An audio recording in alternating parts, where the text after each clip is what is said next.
Uvidíme, ako im to pôjde, či budú reprezentovať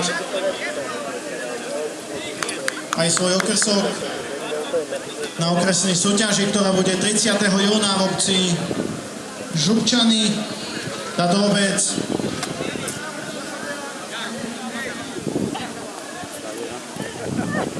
Teda házecký zbor.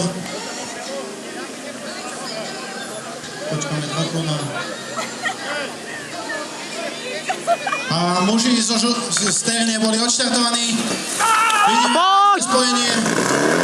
Perfektne ulovené.